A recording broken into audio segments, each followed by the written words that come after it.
Greetings, citizens of Nindie Nation. Pull up a chair, have a seat, pour yourself a drink, and let's dish about some Nindies. Thanks for tuning in to the Nindie Nation podcast, your one-stop weekly shop for everything independently developed for the Nintendo Switch. I'm Jeff, and this week on episode 38, we'll take a look at all of the new Nindie releases for September 20th through the 26th, 2019, followed by a dive into our weekly curated list of the titles currently on sale that you cannot afford to miss. And that's a good thing, because there are a ton of great titles on sale this week. I've been playing a lot of Nindies myself. Moonlighter, River City Girls, Time Spinner, and any minute now I'll have enough time to dive into Sayonara Wild Hearts. But for a second, if I may, citizens, real talk. Outside of gaming and Nindie Nation, my life has been crazy busy recently.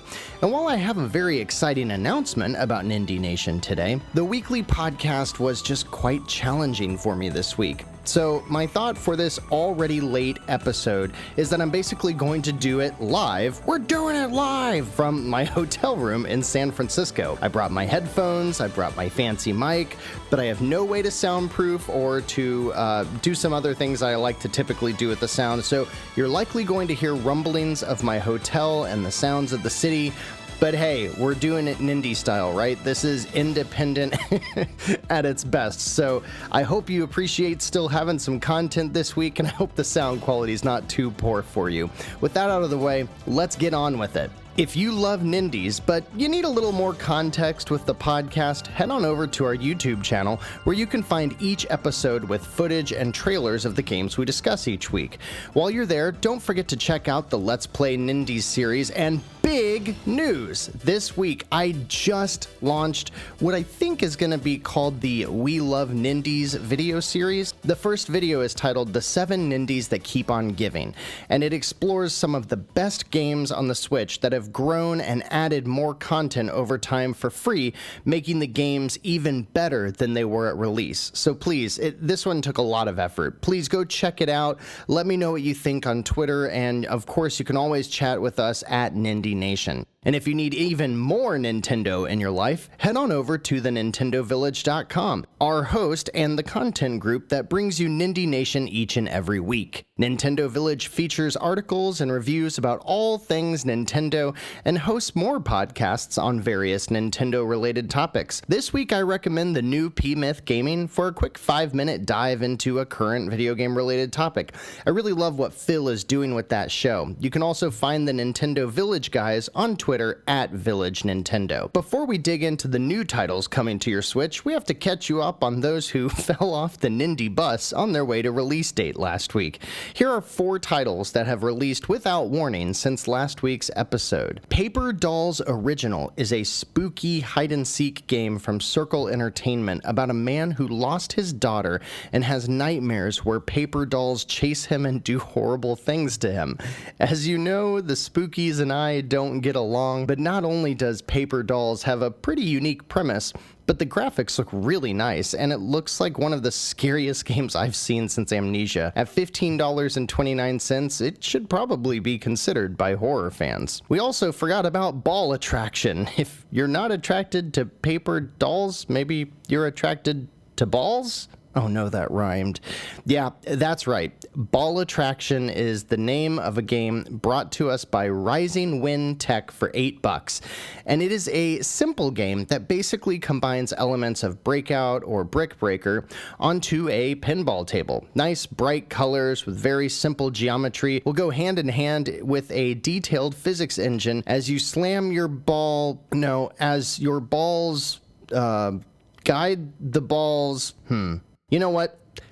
That's Ball Attraction. Also, Death State Abyssal Edition is a new title by Bread Machine, winning this week's award for Best Named Indie Developer, and I want to let you all in on a little something. For Nindie Nation, I personally review every single game discussed.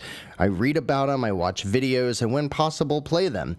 And I usually go in chronological order for the week, so when I see this twin-stick, bullet hell roguelike shooter set in a pixelated underworld, I honestly have no idea how many more times this week I'm gonna say that. But maybe we can turn that into a game or something in the future. Death State is $10, and it looks like a good time, but I think you can probably do better in that genre for that price. And finally, we have a free-to-play title that I only included because I thought it would be funny to read: Angry Bunnies, Colossal Carrot Crusade, since it sounds so ridiculous, but after checking this game out for myself, it's Angry Birds with 180 levels of microtransactions, so... And ladies and gentlemen, we're here. We're in full swing of the fall gaming release schedule, and we've got a lot of great games coming out in the next week alone, so let's jump on in. I really wanted to save the best for last, but I just can't contain myself. We're going to start with 2019's Game of the Year, which is launching on Friday, September 20th. So by the time most of you hear this, and by the time I got around to recording it, you'll probably already be in a world where this game has already changed so many lives. That's right, I'm talking about Untitled Goose Game by House. This $20 title is launching this week for $15, so pick it up right away so you don't have to pay 33% more for the same amount of goose. This game really lets us live out our fantasies, to play as an asshole goose and basically just f*** with people. Watch the trailers or just buy the game. Honestly, I'm a little nervous the game will come out and not live up to the hype, but from everything I've seen in early reviews, I think we've got our next indie hit somewhere between Katamari Damacy and Octodad as a mission-based hide-and-seek game.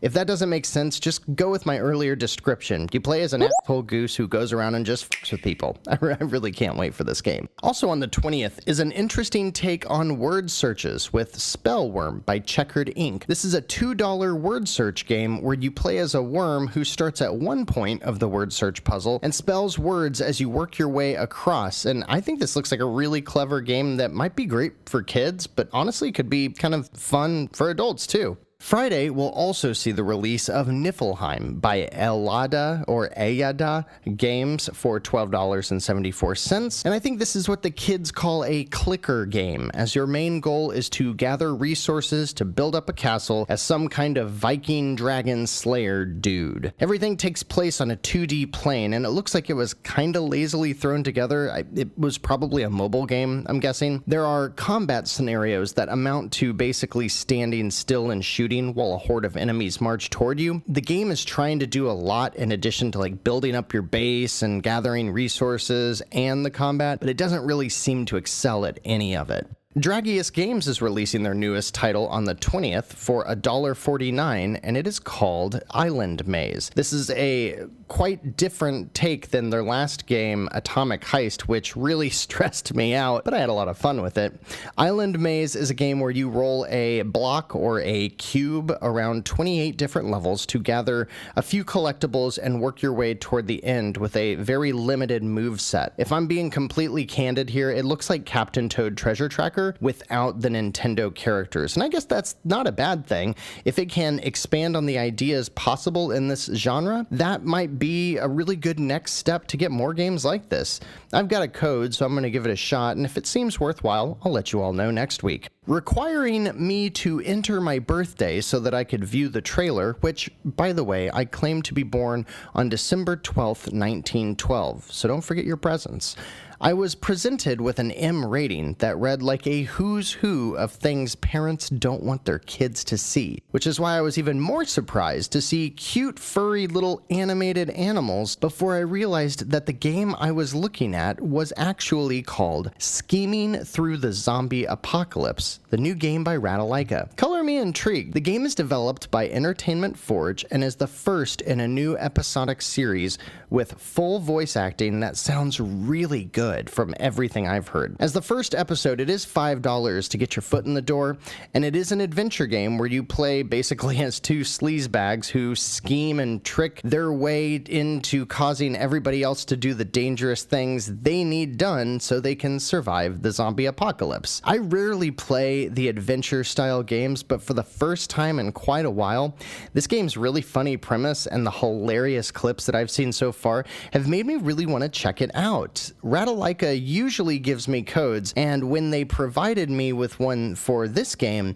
I asked them if they had anything else to share about when the next episodes would be coming out, and all they could say for now is that the next episode is currently in development, so we know that there'll be another one. This episode's all I've got to go off of so far. This might actually be the first adventure game that I've played since The Wolf Among Us, so you'll have to tune in next week to find out. And if you're looking for an adventure game that is rated E for everyone, look no further than Detective Doolittle for $3 by Kurumi Entertainment. It's a pixelated retro romp through a world where the doctor and his squirrel partner must find who stole their chocolate cake. Another title launching under the Nope Nope Nope category of run and hide from murderers in an insane asylum and watch yourself get tortured in first person is Hidden for $10 by Sabek, and just the thumbnail image alone gave me the heebie-jeebies. Keeping the WTF train going on September 20th is the $8 first-person adventure by Scooby Jack Games called, wait for it, Tid Wag Vir Niemand. And gang, I threw it into Google Translate and tried for a good couple of minutes, and I think it's just gibberish, which I guess makes sense as this, quote, abstract indie puzzle game, end quote, has you exploring truly bizarre worlds where you can manipulate time as you please to solve these challenges and find your way back home in a world that looks like the most confusing parts of watching Inception. I got a lot of Myst vibes from here, and I ain't mad at that. And thanks to my birthday being, of course, August 9th, 1899, I was able to watch a couple of trailers for our last game releasing on September 20th called Zenith by BLG Publishing. And their description was one of the highlights of my day, so I'm just going to read it to you right now. Zenith is an action RPG that combines the feel of the golden era RPG games with a generous dose of humor and parody. The game counts with a solid story which unfolds in a fantasy world populated by dozens of unorthodox characters, adventuring, exploring ruins, accidentally unleashing the apocalypse, saving the world. You've done it all. And so is Argus. And frankly, he's a bit fed up with the whole thing. He used to be a wizard, which was fine and all, but he's in his 30s now, and he wants to settle down, get some peace and quiet. But that's not easy to get with all those spike-haired buffoons dragging their giant swords around and ruining the pavement. Especially when you're trying to keep a dangerous artifact hidden from meddling heroes with a chosen one complex. Explore a world of possibilities in a fully realized fantasy realm and one of those map things we used to love. Face huge bosses, dangerous foes, and angsty teenagers. Find tons of parodies and pop culture references. Let's see if you can recognize them all. Save the world, sorta. Granted, it's a bit of a cliche, but hey, it works. Unlock special abilities and upgrade basic combo movements with an all-powerful final blow type move. Evade the cruel and overrated real world with a long single-player campaign. Well, not as long as that one with the guy with the white hair, sure, but we're an indie studio, damn it. And just, you know what? For $15, based on that description and the couple of images I saw, this one just oozes indie charm, like everything I love about indie games. And I'm all for a traditional RPG made by a bunch of people that clearly get the references they're pulling from, and that the premise can be ridiculous. So I'm all about Zenith by BLG Publishing. On Monday, September 23rd, we get a cute 2D retro platformer from Hoodoo Bear called Oliver's Adventures in Fairyland, which carries a visual style reminiscent to the old Sega Master System games like Wonder Boy. For $7, it doesn't seem to try too many new ideas, but it does add roguelike elements into the mix and looks fun and decent enough for the price. On Wednesday, September 25th, we get an on-rails shooter with a mech theme and fantastic production from Stardia and Mediascape called Flying Girl Striker for $15. I get a lot of Panzer Dragoon or even Star Fox 64 vibes from this game, with an anime mech slant that is going on my wish list for sure. On Thursday, September 26th, we've got a big batch of Nindies as always, starting with Reaper, Tale Pale of a Swordsman for $5.99 by Hexage. And this 2D action RPG with visuals that look like a less detailed mix of Limbo or Hollow Knight, but with more colors, you will collect tons of upgrades, level up your character, and embark on endless side quests in a game that I'd have to play more before recommending, but so far I'm liking what I see. By Shiro Games and carrying a $35 price tag, Northgard is a real-time strategy game based on Norse mythology that seems to carry all the trimmings you'd expect in a modern Warcraft or Age of Empires style game. As the Vikings, you will research new weapons, gather resources, build a base, and capture new land to expand your empire. With multiple objectives to achieve and claim victory, you can play solo, with a friend locally, or online against the world. Another title by Circle Entertainment this week, we get a new game that gives me some serious Snipper Clips vibes. Not necessarily because of the type of gameplay, but because the setting for this game really seems meant exclusively for people who are going to play alongside their friends. For $12, the new Button Up sees a full solo or co-op campaign where you are adorable little 2D platforming colored buttons that carry a unique moveset related to your color. So your teammates will all have their own color, and together you must progress through levels and solve puzzles, defeat bosses by doing things like blocking lasers, opening doors, or matching enemy attack patterns. Those of you playing Overcooked, Snipper Clips, or any of those other great couch co-op games for the Switch should take note, as this one looks like it could be a new contender for your next game night. Developed by Seba Games Dev, we're getting another promising entry in the 90s arcade brawler beat-em-up genre with Fightin Rage, launching for $20 on the 26th. It's hard for me to recommend a brawler with the excellent River City Girls having just launched, but Fightin Rage seems to carry many of the traits that make a great beat-em-up. You got 3 players at the same time, 5 unique and ridiculous characters, multiple story paths, and tons of unlockables, all to an audio-visual style that would make even the most hardcore 90s enthusiast smile. From indie newcomer IsTom Games is a train simulator for $9 called Paper Train. With an art style on graph paper similar to 12 is Better Than 6 or PlayStation's Drawn to Death, you'll plot out manufacturing paths, resort towns, and cross-country railway routes across 300 strategically built levels in this top-down puzzler that is also launching on September 26th alongside Barry Bradford's Putt Panic Party by Tax Games, launching for $5.99. It is a 4-player putt-putt or mini-golf game that looks fairly bare bones, but hey, it's cheap virtual putt-putt, and it seems like you'll get exactly what you paid for with this title. By Red Deer Games, we get a cyberpunk fever dream called Cyber Protocol for $9.99. And as I've been doing this for a year now, it's not too often that I have trouble describing an indie game. But the best I think I can do for this one is that it looks like Pac-Man from a 1,000-foot view, but with stylings from Tron, and that they mixed in every hacking minigame that you've ever played in any other genre game. You blend all of that together with visuals from Blade Runner, and it creates this trippy cyberpunk action puzzler game. This is definitely one I'd really like to try out for myself before offering any kind of recommendation, but it seems pretty cool. Launches for $10. Hopefully we'll get a demo sometime soon so that we can actually give it a shot. Finally, on the 26th, and rounding out this week's new releases, is a very appealing side-scrolling shooter called Habroxia by Lilymo Games, published by East Asia Soft, who has brought us a lot of quality titles in the past. One of my favorite aspects of these type of games, whether it's R-Type, Gradius, or any of the horizontal shmups, is when you get persistent upgrades, so you can play the game kind of like a mini RPG, kind of structuring future levels levels and your loadout as you prefer to play the game.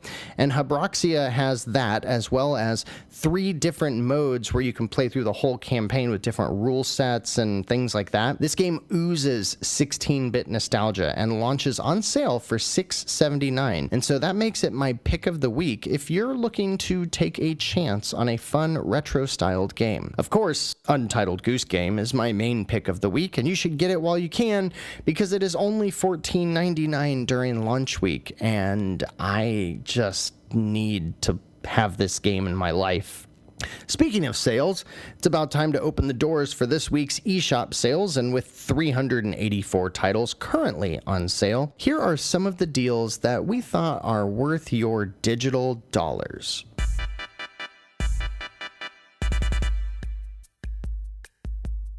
Moonlighter is on sale for half off at $12.49 until September 30th. I picked it up and I have found this half dungeon crawler, half shopkeeper simulator game to just be truly unique, a ton of fun. I am having a blast with Moonlighter. At $12.49, it is a no-brainer.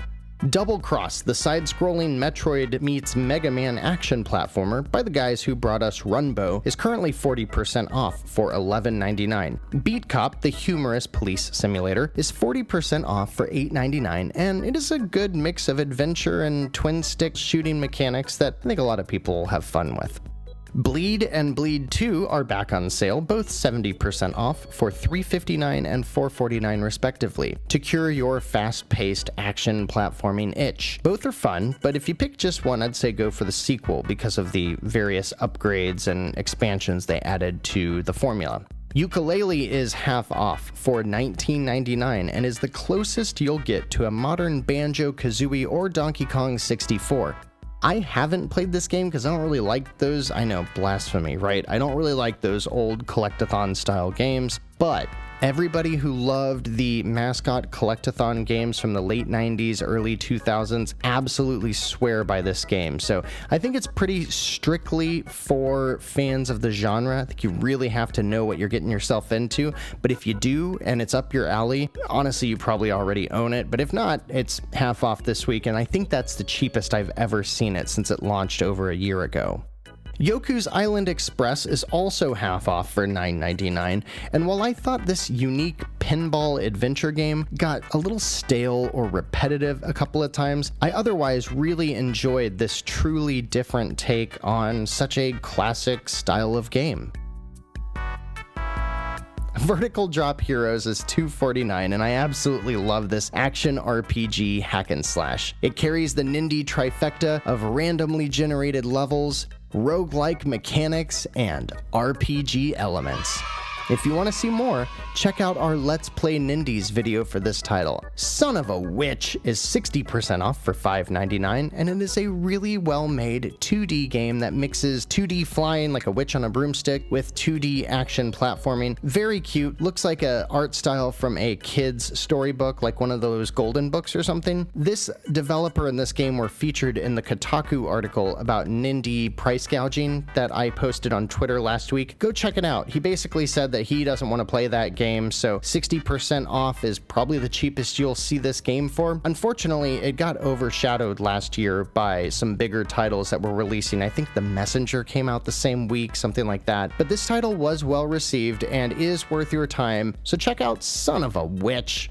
Rockin Racing DX is a fun revival of the top-down racing games of yesteryear for only $5 this week. I don't think it'll create many new converts, but if you recall games like Off-Road Racing or the similarly named Rock and Roll Racing, you're going to find a lot to like here. Oniken, the Ninja Gaiden-like action game, is back on sale for $5 as well, and is surprisingly good for that price. And your no-brainer pick of the week is Membrane for 9 cents. That's right, 9 pennies. In the US. This game is really unique and kinda disturbing with its neon and black visuals, but is otherwise a mind-bending 2D physics puzzler that I've dipped in and out of over the last 9 or 10 months, and I've always felt like a genius when I solve another room in that game. And that's how you know it's a good physics or a good puzzler game, when you're like, nobody else figured this out, only me, and that's how I felt in that game. So pick it up. Membrane's a good title, and I mean, it's 9 cents. What are you picking up this week? Untitled Goose Game? Moonlighter? Membrane? Let us know over on Twitter at Nindie Nation. Also, don't forget to check out the Nindie Nation YouTube channel, where you can find video versions of each episode, although I may not get around to that for this week's episode, but I promise it'll return next week. While you're there, please take a look at the new 7 Nindies That Keep On Giving video. Like it, share it, all that good stuff, because I'd love to use this as a catalyst to introduce new people to the Nindie Nation podcast, and I really hope it accomplishes just that. Plus, it took a long time for me to make that thing, so I'd honestly really like to see it perform well. As always, we're brought to you by the Nintendo Village, a group of Nintendo-obsessed content creators you can find over at thenintendovillage.com, where you can read about new game previews, reviews from the best Nintendo has to offer, and fun features like Mario Maker Mondays and other podcasts like P-Myth Gaming and Nintendo Nostalgia. Check them out and chat with the team on Twitter at Village Nintendo. And friends, thanks for bearing with me this week, everyone. Been a busy one for sure. Hopefully this episode still sounds pretty decent, even with the bustling streets of San Francisco 10 floors below me, but if not, don't fret, we'll be back to the normal routine soon. I've got so many Nindies to play, I know you do as well. Moonlighter, Untitled Goose Game, River City Girls, Sayonara Wild Hearts. We're officially here in the throes of the fall release season, so let me know what you're playing over at Nindie Nation on Twitter and on YouTube. Thanks again for listening this week, and as always, for sharing or any feedback you can provide. I'll see you next week for another episode of Nindie Nation, and with releases like we've got this week, I know you've got more than enough to keep those Joy-Cons synced.